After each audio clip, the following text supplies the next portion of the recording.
Or do you want to edit around that? Or keep it in? No, let's just start again. That'll make it easier. Welcome to another episode of Off the Records with B-Money and the Oka Man. Woo! Boo! Oh, you're a ghost. Now I'm a ghost. Yeah. Our guest this week is author Kliph Nesteroff. Hey, what's happening? See, that's fun. He's the first guest to have like his own intro like that. Did a thing. Kliph, you spell your name Kliph. Oh yeah, let's not get into that. I assume, maybe is that a big No. Okay. Was that given to you, or did you Let's change not it? get into it. Let's not All get right. into it. Well, hey, listen. He had one thing on his no-go list. As far as names go, I mean, I've gotten, 90210 has followed me around longer than it wasn't around. Originally, I started signing my name that way when I was a teenager. Okay. Because a girl I had a crush on told me to spell it that way. Oh, so there you go. So I did. Question answered. Ding! Yeah. I need my soundboard. Yeah, you get Brendan because the guy on Brandon Walsh. Brandon Walsh. Yeah. I get Sean Connery a lot. Sean O'Connor. Oh yeah. But that's a similar thing to Darcy Carden, the actress, comedian too. She spells her name D-R-C, like apostrophe with the apostrophe because of the Smashing Pumpkins lady, and like it's followed her whole life. Yeah, most people don't ask, which is surprising. You think it would be the first thing everybody would ask, but I think people are scared to ask because they think it's like maybe an ethnic spelling or something, and they want to. Well, there's a guy who played drums for the Flaming Lips. That's right. There's another guy. And when I did Tom Sharpling's show, and he's friends with the Flaming Lips, somebody left a comment like, "Why are all of Tom's friends named Kliph?" But I didn't know that when that girl started. I wonder what his story is. Maybe he was involved with that same girl. Same girl. She gets around. Yeah. So you're our comedy historian. Yay. Yeah, that's what Mark Maron calls you. That's right. That's what we're gonna call you. Sounds good. Yeah. How did you get into this? Well, I used to collect comedy records, and that's how I got into the history of comedy. I mean, I was doing stand-up in Toronto when I was 18, and like most people that do comedy, you get interested in people that came before. And there was a record store that was going out of business when I moved to Toronto called Peter Dunn's Vinyl Museum. They had hundreds of thousands of albums. It had been there for several decades, and they had a basement full of dead stock. And when they were going out of business, they brought all the dead stock up to the surface level and put it in the bargain bin. And so there were all these sealed records like Red Fox and LaWanda Page and Laugh Records for $1. Wow. And so I started buying hundreds of comedy records at that place, including this piece of shit that you have here in your collection at home with that other family, a Khrushchev-themed comedy record featuring an unknown Joan Rivers, Buck Henry, and George Segal. So that's how I got into it, was like collecting comedy records. And I was like, what's the story behind these? What's the album we're doing today? Hollywood Squares, Zingers from Hollywood Squares. Oh, yeah. I mean, this is Zingers from the Hollywood Squares. You're going to get comedy from people like Marty Allen, Ed Asner, Mel Brooks, Charo, Dom DeLuise, Sandy Duncan, Sally Fields. Hollywood Squares used to actually be Hollywood. It must have paid very well because it does seem like a demeaning job for a credible person, but a lot of like big names, Mel Brooks. Rich Little, Suzanne Plachette, who I only really know from a joke in That Thing You Do, Don Rickles, Rosemarie, David Steinberg. David Steinberg, legendary Canadian comic. Yeah, absolutely. Okay. Yeah, so I'm kind of excited to hear this. Well, yeah, we'll just jump into it we'll start at the beginning since it's all over the place, and then maybe no track listing. Yeah.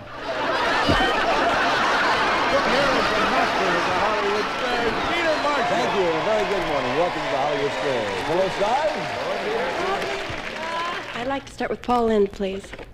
In Alice in Wonderland, who kept crying, "I'm late, I'm late"? Alice and her mother's sick about it. Period joke, right?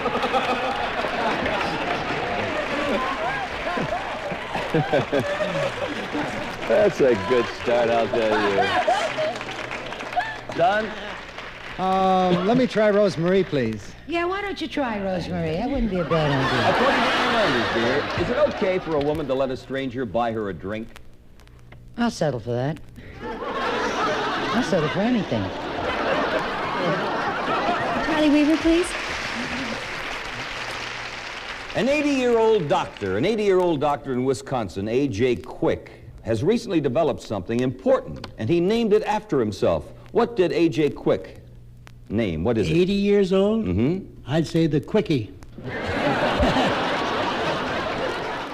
Very raunchy. I mean, I think double entendre is the main point of Hollywood Squares.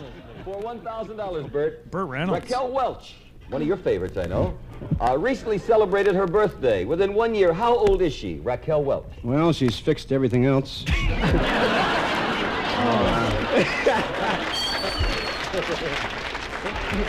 Ted, go right ahead, sir. I'll take Paul in.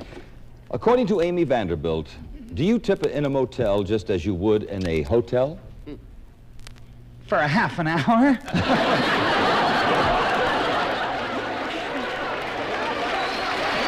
So this is just going to be... And it's nonstop Zingers. It's all sexual laden. I will say you kind of realize that Paul Lynde, why he should absolutely be the center square. His are the best. Yeah, the more outrageous ones. That sounded like it was just a recording of one episode, didn't it? Like it's not separate. I think it's... Oh, yeah, I don't know. Sounded Maybe like they cut all the pieces from one episode together. Yeah, but I just want to know who wins. You're never going to find out. It's an interesting motley collection of people. Rosemary, I think, became almost more famous for Hollywood Squares for a certain generation of people than Dick Van Dyke Show. Which is great, because this is like, what, 20 years after Dick Van Dyke? No, this is probably 11 or 12 years okay, afterwards. all right. This is 1974. Yeah, Okay. Yeah. Van Dyke Show, I think, ended in like 66. Okay. All right. That's not too bad. But she had been famous in different circles since she was like 3 years old. She's in a W.C. Fields movie when she's 4 years old. And God. she sings a song. Yeah. God, it used to just be a better city that people could work from 3 years old. Yeah, before child labor laws. Yeah. Before the Jackie Coogan law, although I think she's after it. But Rosemary, they used to accuse her of being a child impersonator when she was a child actor, because she would sing jazz songs, but she'd sing them in a gravelly voice, and she was only 4 years old. And they would say she's not 4 years old. It's like a stunt. It's like a little person. I mean, that's still happening to this day. There's that documentary about that family who thought their child was an adult posing as they adopted someone from Russia. I don't know this. You don't know this? No. They just did like a one of those like ripped from the headlines miniseries with the girl Ellen Pompeo and Mark Duplass, where they play the parents, but they adopted a child from Russia. And they didn't like the child because the child was like kind of weird looking. Okay. So they said to a court of law that this 12-year-old is an adult. Okay. And the court of law believed them. So then the child was just like in this weird limbo. But she was really 12. But they were like, you got to go get a job. You're on your own now? Yes, it's a really harrowing story. God. But I guess like child impersonation is still a thing. Yeah. Never goes out of style. God, I wish I could have done that as a child. But I guess I would be doing it now more so than as a child. Yeah, that's And then Peter Marshall, who's the host of Hollywood Squares. You guys know anything about Peter Marshall? No.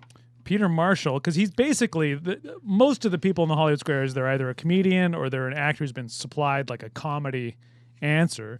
And Peter Marshall is the MC, but Peter Marshall got his start in show business as a straight man in a comedy team. So it makes sense that he was the host of Hollywood Squares. He's a straight man for all of these comedians and characters. What was who was the other component? This guy named Tommy Noonan. They were in a comedy team called Noonan and Marshall. And Tommy Noonan years later ended up in sort of like beach party-ish movies in the 60s. But they were like a nightclub act in tuxedos in the late 40s and all throughout the 50s. And they were an opening act in Las Vegas for a long time. And once Hollywood Squares came along, that's all Peter Marshall was known for. Nobody remembered his backstory. But he did the Ed Sullivan Show. It wasn't a great act, but he had great stories. He just died like 2 months ago at the age of 99 or something. And I interviewed him at length. He was fascinating. And just like Jack Carter, very salacious. Like you'd ask his opinion, and he would just launch into a tirade, which I loved. Hearing old actors being trashed. Of course. I go, Peter, there was a lot of game show hosts around those days. Yourself, Gene Rayburn, Bert Convy. Fuck Bert Convy. He died of brain cancer, and I was glad. I'm like, Jesus Christ, Peter Marshall. What was was this for a book, or is this a podcast? Or back in the day, it used to be for the internet. I would just interview elderly guys and get their stories. In fact, it was like the earlier days of the internet when newspaper archives like Google News had just begun. And they had the Miami News up there. And if I did a search for like Peter Marshall, Jack Carter, you found all these newspaper listings for their nightclub act in the 40s and 50s. So kind of accidentally had a base of knowledge or research going. And then I started to track some of these guys down. I was writing a different book in Canada that never got published. It was about hockey. And I was interviewing all these elderly hockey people. And when I decided, well, since I'm interviewing all these elderly dudes, maybe I should talk to comedians. The sports guys were pretty boring, but first person I interviewed was a guy named Woody Woodbury, who you might have comedy records by. Yeah, I know. Yeah, I definitely do have a record or two of his, and again, I haven't listened to him. He's only known for comedy records, Woody Woodbury, and that's the reason I interviewed him, because he was never on TV or movies, but his records were in every Salvation Army and Goodwill, and I was like, who the fuck is he, and why was he famous, but only on record? So I tracked him down. He had this old, shitty, back then, new website, this GeoCities website that just was terrible. And it had a little email address, and I emailed him, and he consented to an interview. And when I interviewed him on my pre-cell phone, cordless phone in my apartment in Vancouver, I went through my record collection while I was talking to him. I go, well, who's this guy? Harvey Stone. Who's this guy? Alan Gale. He knew all of them. Wow. So that kind of got me into talking to these old guys, because they had this like wealth of information about what Vegas was like before it was built or when it was being built. And it was kind of fun. Because they were comics, they were very entertaining interviews, so I just kept doing it, and that's how I got to know Jack Carter. And that's incredible, because I guess they all have a story to tell. No one's talking to them. Like, it's all they want to do is entertain. And they were excited. Then they were delighted that somebody young was interested. And then that's how my first book, The Comedians, materialized. It wasn't that I decided to write the book first. It was that I was doing those interviews, and then Mark Maron read those interviews and then put me on his show, and then I got a book deal out of that, and that's how that first book, The Comedians, came to be. Oh, wow. Yeah. So you were just compiling these interviews, I guess, they were just transcripts online, a blog spot. Oh, okay. Like really old internet, and if you looked at it today, you'd be like, wow, this looks like it's from 2006. And it is from 2006. It's like really outdated looking stuff. But I just started befriending all these guys, and then one guy would lead to another. You should talk to this person. You should talk to that person. God. But I totally fell into it when Jack Carter started trashing Sid Caesar and Peter Marshall started trashing Bert Convy. I was like, this is the best. Yeah, that's pretty great. It's like hot gossip there. What's the best way for people to get that book? For you? I don't know anymore. From your GeoCities website? Yeah. Those interviews you can still find online. If you Google people like Peter Marshall or Jack Carter, it's usually the first thing that comes up. Certainly if you do an image search, it'll be the first thing up, because the interviews I decorated with all these ads from their nightclub acts in the 40s and 50s. Yeah. Yeah, that website was called classicshowbiz.blogspot.com. It's long defunct, but it's still there. Well, buy Kliph's book from your local bookstore, I guess. Or if you want to go the Amazon route, I guess. Absolutely anywhere. It doesn't really matter anymore. It doesn't matter to you anymore? I still get royalties if people purchase new hardcover copies, but I don't know why anybody would do that when you could get it out of the library for free. You could probably buy it at the Salvation Army next to the Woody Woodbury records at this point. Well, should we continue with some zingers? I want to hear some more zingers. Bill, I understand you won the toss backstage. Let's start with Red Fox, please. Yes, from Sanford and Son, here on NBC, my buddy Red. Say, are most stolen cars recovered? I had one recovered in a zebra once. He could do better than that. Pick a star. Blaine Stevenson, please. For $400 and the championship. According to the book, A Fruit is Born. Did you read A Fruit is Born? I wrote it. Oh. What country produces more fruit than any other country in the world? I'd say West Los Angeles. Kind of saw that. Yeah. See, the setup got a bigger laugh. Yeah, the setup got a huge laugh, and the audience was like, we knew that was Yeah, gonna we be already wrote a better version. $400 in the championship. Dale Evans recently revealed the 3 secrets Also, behind her house. was West Hollywood known as West Los Angeles at the time? Because there is a West LA. Yeah, I think it was because West Hollywood was incorporated as its own city and has its own mayor and city council, and I think that happened like in the 80s or something. So after they incorporated it to West Hollywood, then they decided that another part of the city was going to be known as West LA. What about the people who've listened to the Zingers from Hollywood Squares album? They're so confused. They're so confused. They show up. It's like it's a barren wasteland over there. They're looking for Paul Lynde. He's nowhere to be found. I'm just staring at the cover.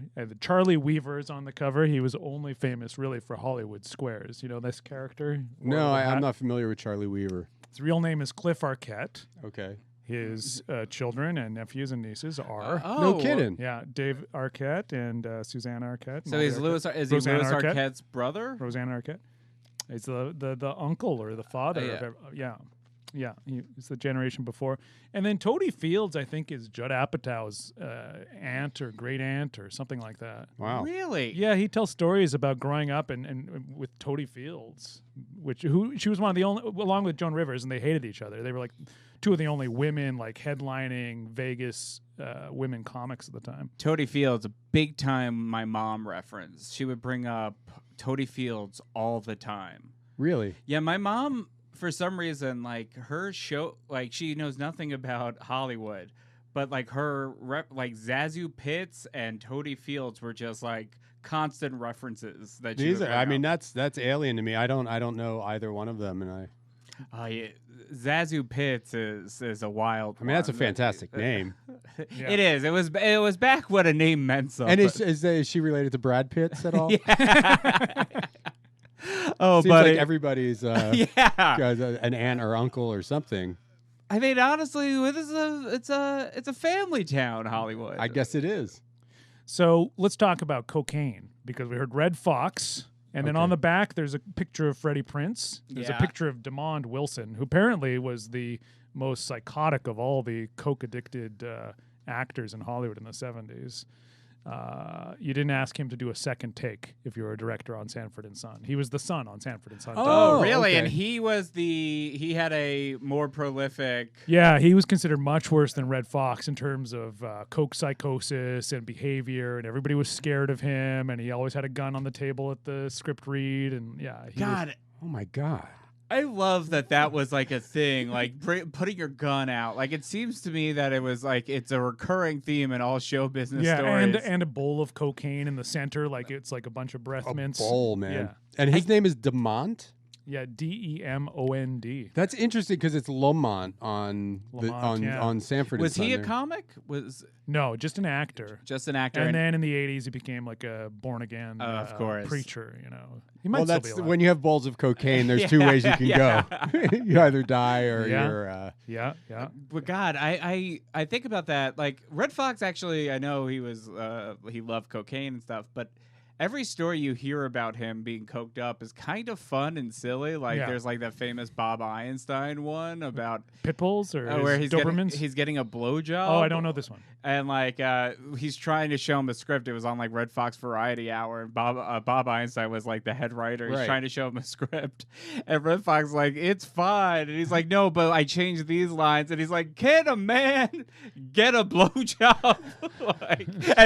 He's standing in his office while he's actively getting blowed. He's sitting in his makeup chair getting a blowjob. Is the lady under? Is there like a barber's drape or something over her? Yeah, and then Bob Einstein's coming in to show him notes.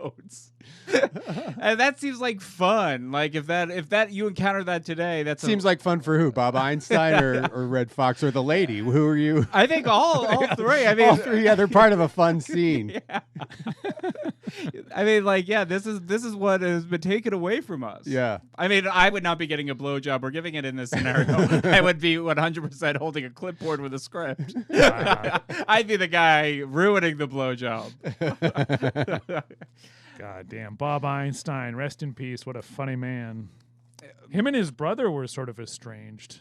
I mean, if you ever dealt with Bob Einstein, he was hilarious, but he was kind of like a bit of a bully. Like he would sort of torture you, right? So when he was on Norm's podcast, like you can't have a serious interview with him. He goes, I do your podcast. That's the question you're going to ask. Yeah. That's the question. So that sort of sensibility, which was so funny, I guess when they were kids, he was sort of a bully like that to his little brother, Albert. A giant man, too. Like, he's like a big guy, and he was like strapping and like physical, and Albert is like a little bit smaller. And, also, I'll say this, Albert never found Super Dave funny, the character, I mean. Super Dave Osborne, he thought it was stupid, it was sticky, it was childish. And he thought his comedy was, the high level, and it was. But so there was all kinds of issues going on with them. And if you saw the Albert Brooks documentary, which I worked on, Bob, well, I guess he had passed away, but there's very little of Bob in the film. Yeah, almost none. And I remember feeling a little disappointed while watching it because, like, I'm like Albert Brooks is like my guy. Like, yeah. And like I was so bummed that they didn't really delve into that Not at all. Like, well, I mean, that film is directed by Rob Reiner, but giving you the scuttlebutt, it's actually directed by Albert Brooks. Yeah. So anything he didn't want in there isn't in there, and whatever he does want in there is in there. And part of that documentary, if you're paying close attention, it's sort of like subtle name dropping. So they'll have Brian Williams talking in the chair. They'll have Neil deGrasse Tyson talking in the chair about Albert Brooks. And it's like, what do they have to do with Albert Brooks? You just wanted to get the most famous people possible on screen to sort of talk about him as like a what's the phrase? Not an ego trip necessarily, but sort of. Oh yeah, some ego stroking happening there. Where I do also think that there's something to there's like a Neil Brennan, Kevin Brennan type thing, right? Where when you start your comedy career and you're succeeding at a level, and then your little brother starts his and surpasses you, it creates this like huge chip on your shoulder. And I think Kevin Brennan, who was like white hot in the 90s and was like SNL writer and then was actually kind of being groomed to replace Colin Quinn, to have his little brother immediately have Half-Baked the year after he's fired from SNL, and then like the Chappelle Show is a 1-2 punch and completely pass him in every single way is kind of, you're going to have a chip on your shoulder for the rest of your life. You're going to hate your brother a little bit.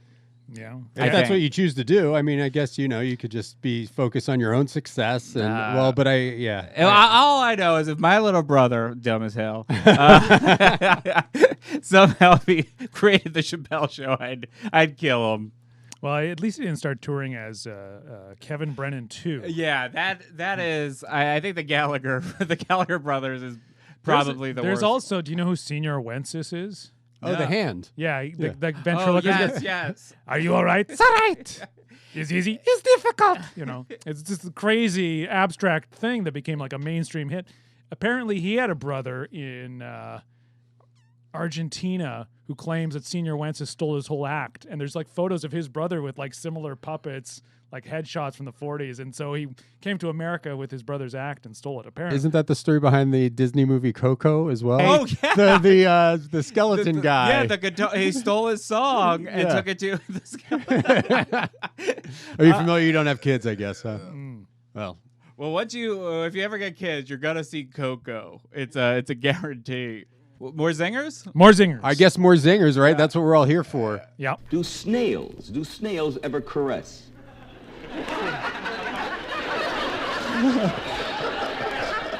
I never saw a horny snail. That's crazy. You can say horny on...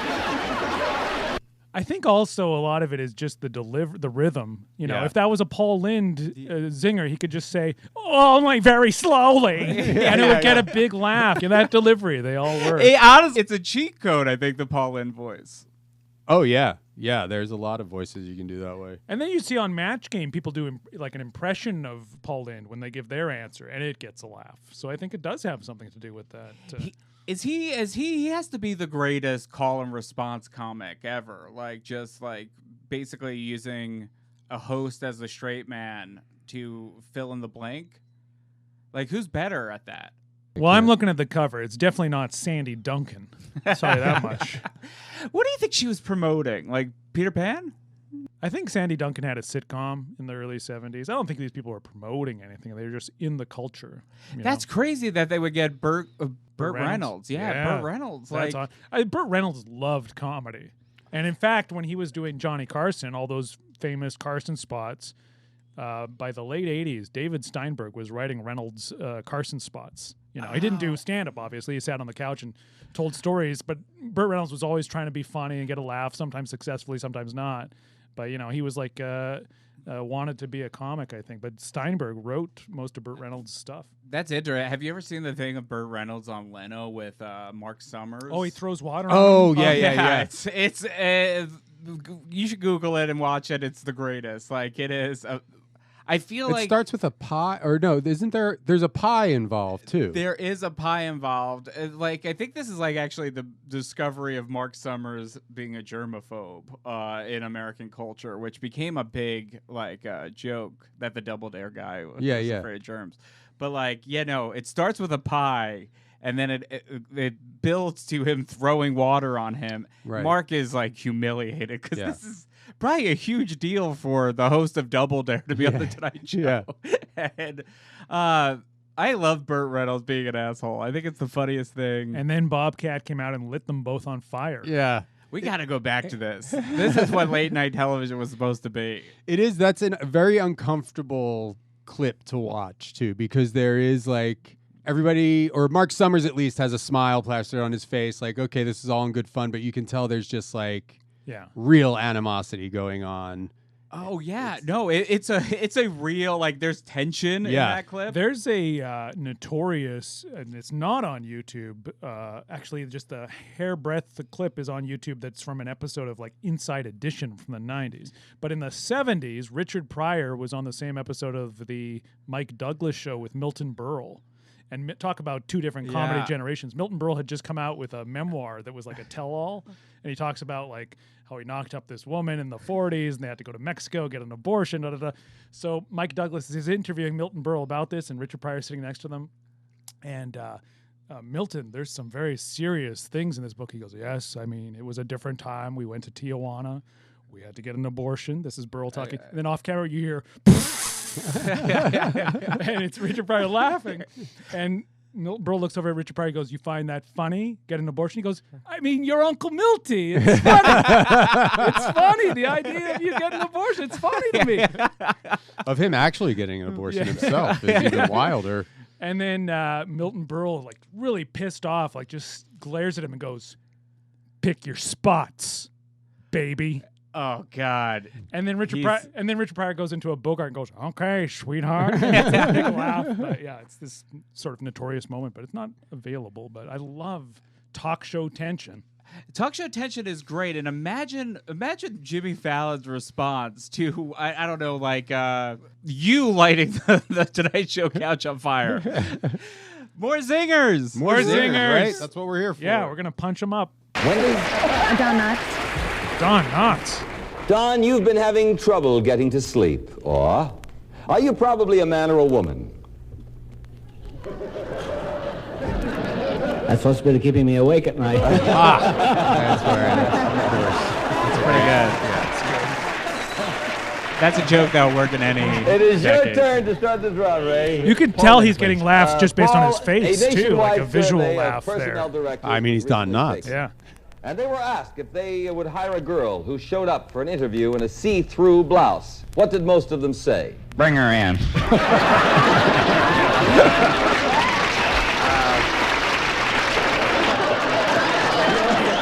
you mind, Wilson? I should watch more Paul Lynde stuff. I really According to the real like estate everything I've been handbook, exposed to. Are studs often found in the average house? No, but if you go on 42nd and Broadway, you find That joke would have worked. His timing was abysmal.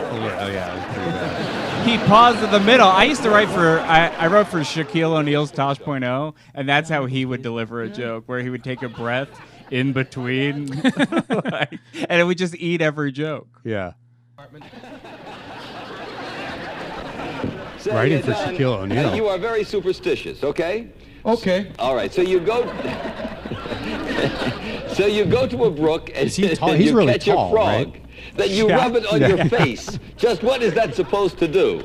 That's supposed to put you in a state hospital. Well, that was Don Rickles. Sean talked over it with his Shaquille O'Neal story. Hey, Big Chuck. Yeah. According to recent research... Lay it on me. Okay, is the average American male today at his physical peak at age 20, 30, or 40? Peter, I haven't had a peak since I was 40. That was Arquette talking. Oh, that was Arquette. So that's a character. I want to go. What do you know what the character is supposed to be? Yeah, he was like an old-timey character, suspenders and a hat. And I think there was a novelty toy that they sold in the 60s. I don't know what child would want this. Right. But it was Charlie Weaver, which is the name of the character, in a rocking chair. And you came in a little box, and you put it on your mantle and tip it and Oh my God. go rock back and forth. So he was like the rocking chair comedian.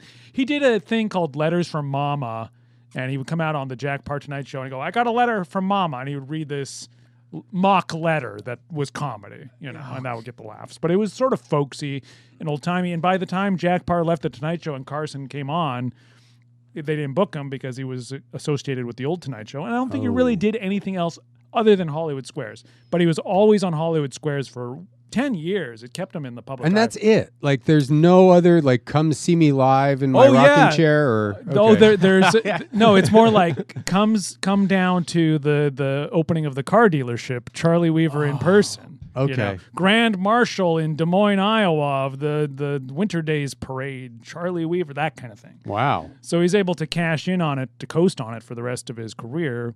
But I think, like in the 50s, when he became famous, TV was new and there was only 3 channels or whatever, and so he just was a huge star automatically because he was on the Tonight Show the whole time, and so everybody who watched that was still alive in the 60s and 70s.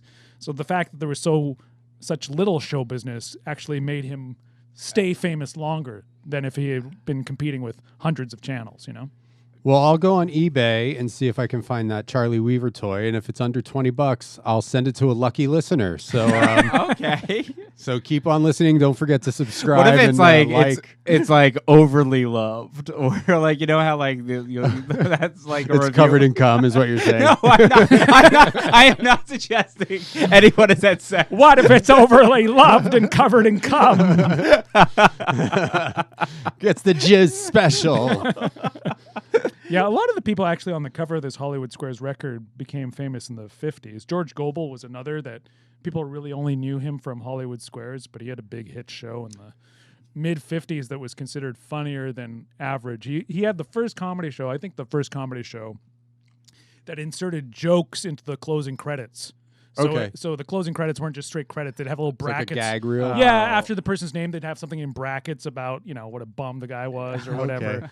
And Hal Cantor was the head writer, and he became a very well-respected writer. And there's something Tim pointed out. And again, I don't know if it's in the podcast with Heidecker or if it was edited out. But something Tim pointed out on the back, it has everybody's picture, and Don Rickles is a drawing. Right. For some reason. Now, why? Do you have any insight into... This was his publicity image that when he headlined... So that was his headshot. He didn't have a photo. He had lots of photos, but this drawing, when he was playing the Sahara Hotel, it always shows up in the ad, Sahara Hotel, Don Rickles with this drawing of him, this etching. And I don't know who that artist is, but I think there's other people that were headlining the Sahara also rendered in the same way. So it was that was a Sahara... I think so. Yeah, it was like Sahara Hotel Las Vegas, Vic Damone and Don Rickles, and there'd both be drawings like this. Interesting. Yeah.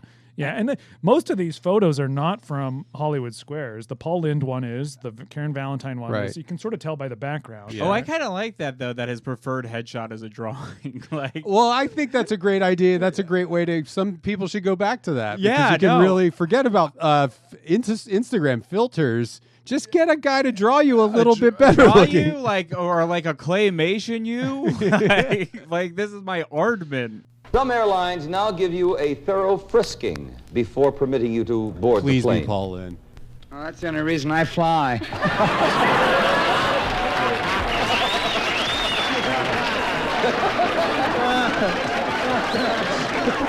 I'd like to start with Charlie Weaver, please. According to recent studies in New Zealand, who's more likely to grow up having speech problems? A baby boy who has been bottle-fed or one who has been breastfed? I would say, all I can say is this, Peter. Let's put it this way. Sophia Loren's 2-year-old son is the #1 disc jockey in Palermo. I didn't know that. Isn't that interesting? Jan Murray. This is for $1,000 in a tie game. What is the worst punishment you can get for bigamy in California? 2 mother-in-laws. Big Jan. Paul, in what famous book will you read about a talking ass who wonders why it's being beaten? I read it, The Joy of Sex.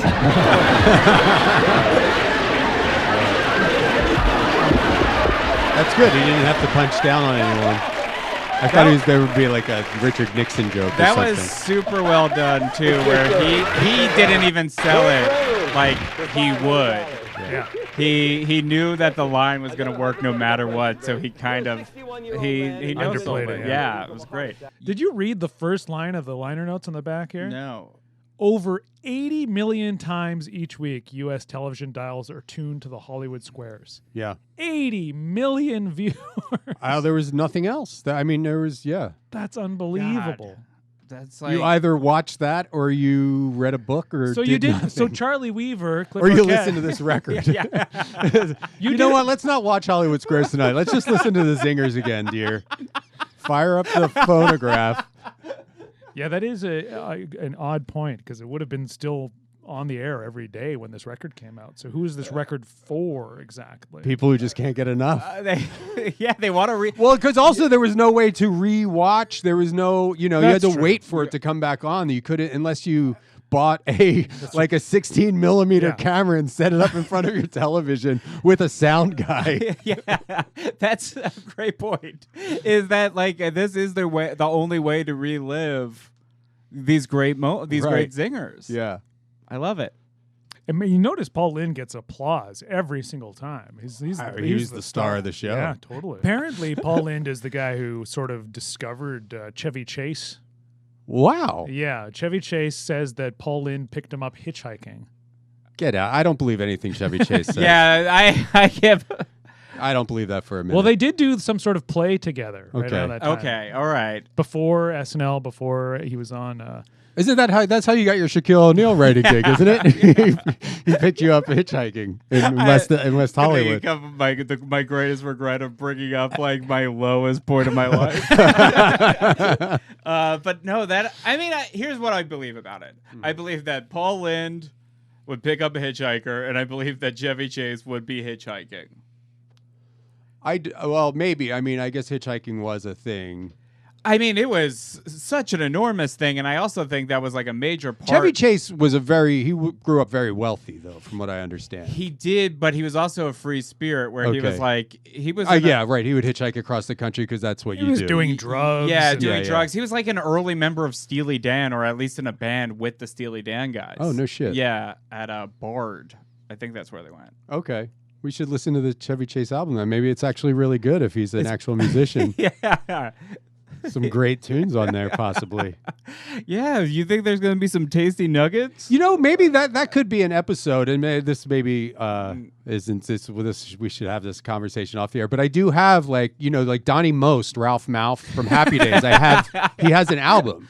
John Travolta, Telly Savalas. I have all these Eddie Murphy records. Yeah. Eddie Murphy. I mean, he had a hit. Like and wasn't that a bet? Didn't he have I think he had a bet with Rick James or something. Oh, really? That he could make a hit, and Rick James was like, I forget the story. Again, you can Google it, but this is something that I could be wrong about, but I believe he had a bet with somebody because he was so golden at that moment of time that like I do think he probably had the confidence in himself that he was like, I could have a number one record. He was the Well, and golden also boy.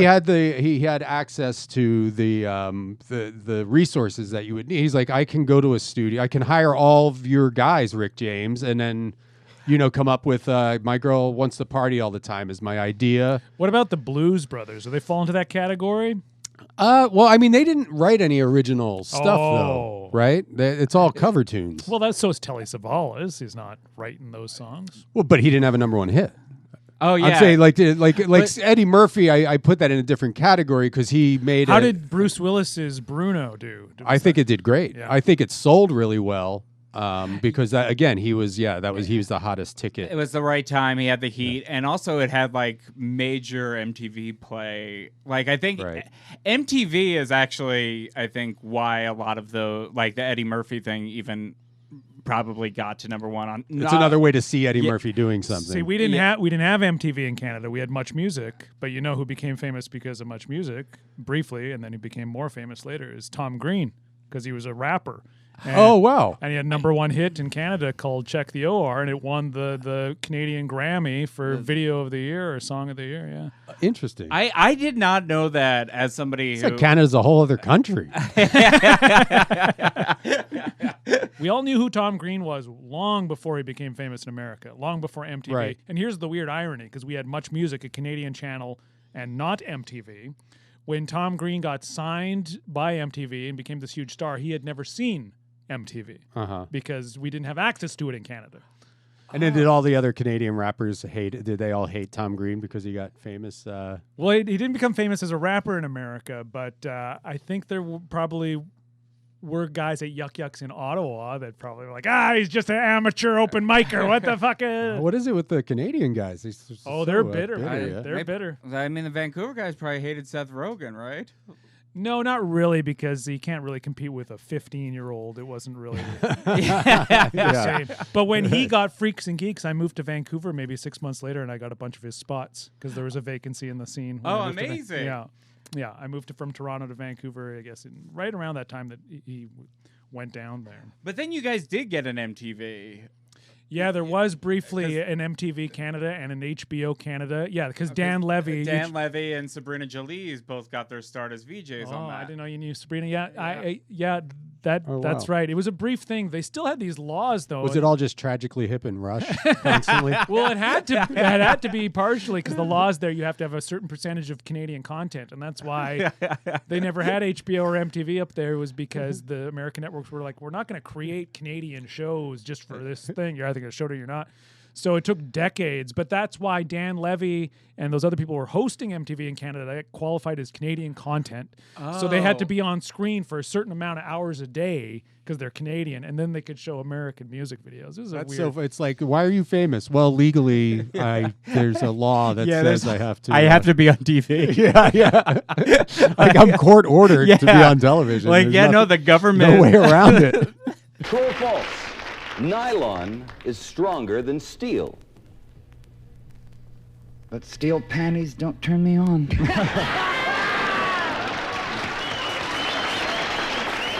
I like the reaction there. Now we're talking. Rich, Panties, Burt baby. Reynolds said in a recent interview that people forget that for 2.5 years on Gunsmoke, he played a... Burt Reynolds. Yeah, played around.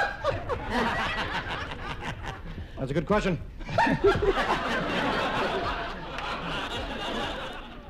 No, he played around. Dr. Rubin, the block. According to Masterson Johnson, Again. is the husband or wife more likely to exaggerate when asked their weekly number of intense, amorous encounters? Well, I've heard that Masters exaggerates, but Johnson doesn't.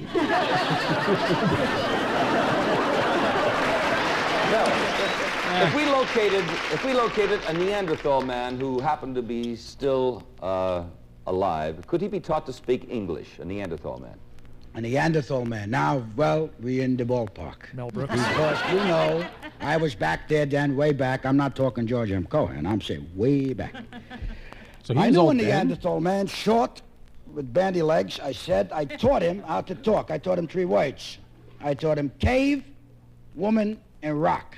He married a rock. Called in to block. I was like a fuck, marry, kill. He had sex with the Martin cave. has been known to walk killed up the 8 lady and married flights the of rock. stairs rather than do something he hates Speaking of to having do. sex with a cave, how's your wife doing? Sleep alone. Sorry, I forgot. We need the cameras on for the for my reaction to Brendan's joke. But was that Mel Brooks doing the 5,000-year-old man or 2,000-year-old man? Sorry. Yeah. That was Mel Brooks, and before that, the lackluster joke was delivered by Dick Smothers of the Smothers Brothers, the unfunny. Yeah. Speaking of Dick Smothers, how is your wife doing? All right, I gotta give you points for that one. Dick Smothers has a son, Dick Smothers Jr., who became a hardcore porn actor. Oh, really? Oh, my God. I was going to say porn star, but I don't think he was that famous. Oh, no. That's a And he bummer. had to change his name, even though he was born with the perfect one. Yeah. Cock Smothers. Change it to. Dick Smothers Jr., and then also the daughter of Jerry Van Dyke. Yes. Also became a porn star. So they were porn stars at the same time. And she was married to the guy from Eraserhead, right? Really? Yeah, like Jack Nance. Oh, I didn't know that. Yeah. Wow. Yeah, they were married. Wow, weird. I knew that Wednesday from the Addams Family, the little girl, she grew up to marry a guy named Jerry Butler, who was the second most prolific porn star of the 1980s. Yeah, the like right before Peter North, your favorite reference. 2 Courts North. Yeah, 2 Courts North. Yeah, Jerry Butler married Wednesday Addams, and she was a makeup artist on a lot of porn shoots. That's right. Yeah. Yeah. Yeah. There's like a Geraldo Put or some cock rouge on your I guys. know.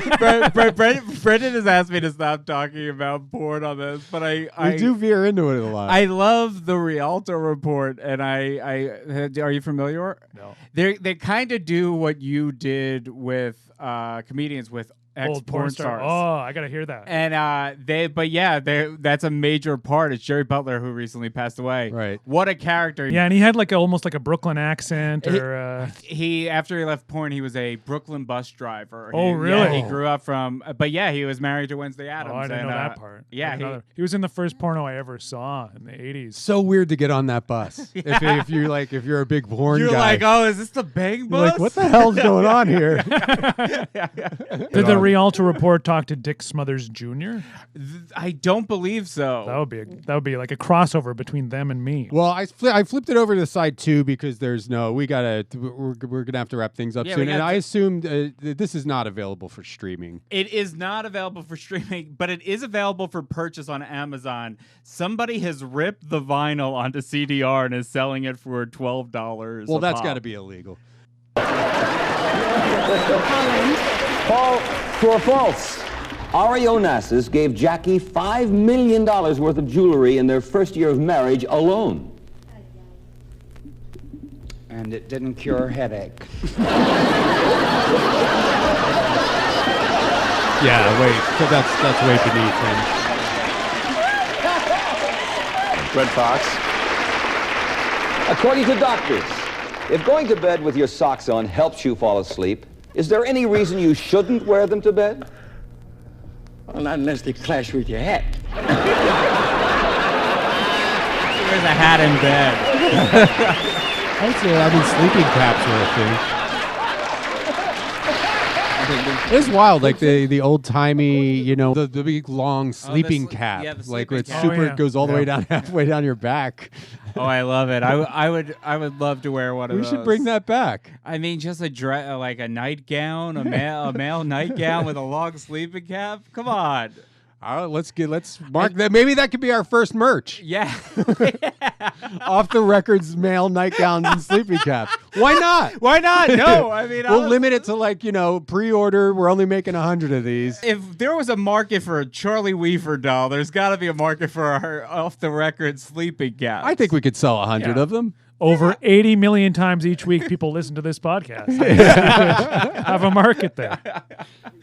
Did you notice this one name, though, on the record that No. does not fit? Dr. David Rubin? No.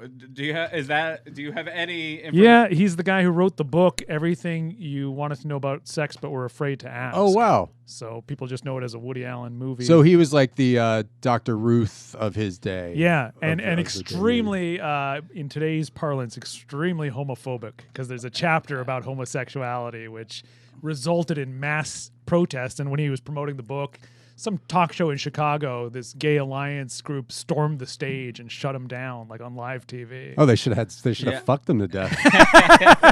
Well, good news. That'll teach him. Good news. He's still alive. So there's another person who's still But alive. what a strange choice to put on the Hollywood Squares record, Dr. David Rubin. Oh, God. But Well, I guess, but that was a thing. Like Dr. Joyce Brothers and Dr. Ruth. I mean, there was like to have we like. still have that. We have Dr. Oz. We had Dr. Oz. We have Dr. Phil. And the other guy, the sex line guy, Dr. Drew. Dr. Drew. Yeah. Well, I mean, I think there's always going to be like for some reason, there's Showbiz a doctor. Showbiz doctor. Even though I think Dr. Joyce Brothers and is morally good, I think everyone else seems to be at least at best morally gray. Yeah, the first purpose is to become famous. Yeah. Oh yeah. Medicine is down the list. Yeah. Yeah. What a weird stepping stone where it's like, I want to be famous. Let me see. Maybe I go to school for a third 10 of my years, life. Medical school. And learn And then I laugh at Adam Carolla. Betty, a break for you. This is the square game. Mr. Mel Brooks, please. Could be. Okay, Betty.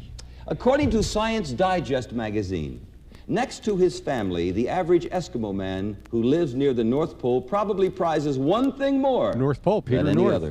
What is that? Videos collection. You know, Eskimos, it's very cold there, and the big problem is the fishing because the lines freeze. They make many knots not to lose the fish, and they freeze their knots off because it's very cold there. But I'll tell you the truth. If I could hear the... Yeah. He's going to do a double. Tell me.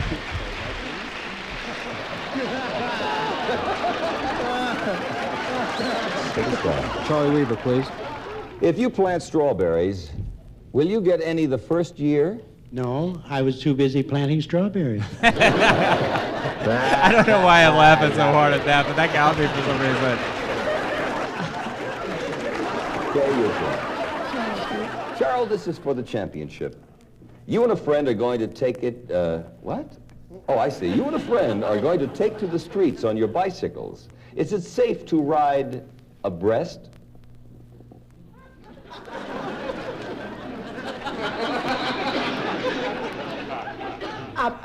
Breast. If it is, I want to ride with you. You mean it is safe for a woman drive with a brassiere? No. Cheryl, our producer, Jay Redis, explain it to you. Oh, please. He wrote the question. I will not explain it to you. I'll let you just go on. No. Do you know what a breast is? I mean, do you know what riding a breast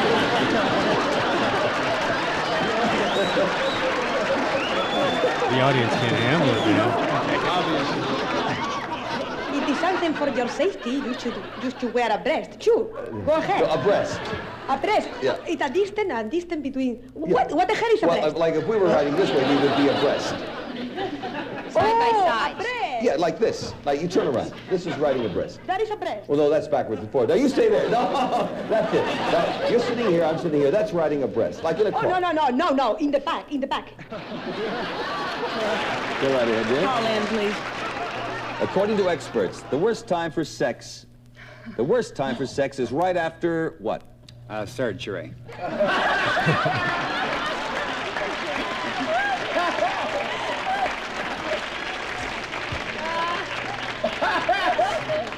After just having sex. That was my chicken? natural instinct was after And you noticed sex. that the- Yeah. You know, they couldn't even be bothered to edit out the visual gags. They did a thing with Charo. No, like this, stand up, and there's Yeah. laughs. I mean, you'd think the record company would have curated a little bit. A little bit. Yeah, it doesn't seem to be edited at all. They even left in I mean, actually, there's a ton of editing went into this because somebody had to go through the tapes and just put all the zingers together. That's true. I mean, this is heavily edited. I mean, every 30 seconds, But this guy had to put It's a weird thing they there. left in the Peter Marshall where he was just like he was opposed to the question before he read it. Like he started it and then was like, "What?" Like they left that in. I can't believe they left that in the show. I wonder how many albums they sold. 80 million viewers. Yeah. I mean, did they sell 1 million of these? No, this is not a very common comedy record. It's not super scarce, but it's not common. It's definitely not in Woody Woodbury territory. Okay. I feel like I'll see what it's worth on Discogs. this feels like something an uncle or aunt would buy, like a nephew or niece that they saw laugh at once. This is also the type of record I think they would put on display in a record store, like in the window or on the wall. It's just got a great visual of the set, the 3-story set, which the guy who designed this set, his name is J. Krause, E.J. Krause, and he was the best known set designer at NBC. He designed the Three's Company living room. Oh, wow. He also designed a great living room. Yeah, and he designed the Laugh-In joke wall. There's a sketch. Rich Little had a sketch comedy show in 75-76, which was bad timing because SNL premiered at the same time. They were both on NBC, and he could not have looked more old-fashioned next to SNL. But they had one sketch on it that's I thought was quite funny, and it sort of seems like something they would do on SCTV. The Towering Inferno, the disaster movie, had just become a big hit, and about a burning building, blah, blah, blah. And so they had one called Towering Squares, and it was about the Hollywood Squares set catching on fire, and everybody's trapped up above. And they used the real celebrities like Rosemary and Rich Little, and they're all trying to escape from this horrific fire. And Peter Marshall is sitting back laughing, watching all the celebrities burn to death. Insane. That's great. Is that online? Yeah, I think it might be on YouTube. I have it on DVD, and it actually is quite good. It's much better than you would expect anything from the Rich Little show to be. Well, I gotta say, you have too much knowledge. I would say there's too much. You got too much up there in that dome of yours. But I think we're gonna have to wrap it up here. I gotta walk the dogs being way too annoying here. Okay, Tina, our third host. But I'd love to have. I mean, it's up to Sean. He's in charge here. So. Yeah, you got my vote. If you ever want, he's gonna have to run it by Shaquille O'Neal. Oh yeah, please see if he can get the day off. Damn it. Yeah, I mean, you guys do have records I don't know anything about. I do not know Comedy alla Conti, recorded live at Mangum's Chateau. And we could put like a link to your books. Like I was Comedians Outrageous, and what's the native? We had a little real estate problem about Charlie Hill, and then next year a new book on the history of Canadian comedy will be coming out. So I love it. Well, thanks for listening, everybody. Yeah. We'll be back next week. Awoo. Awoo. All right.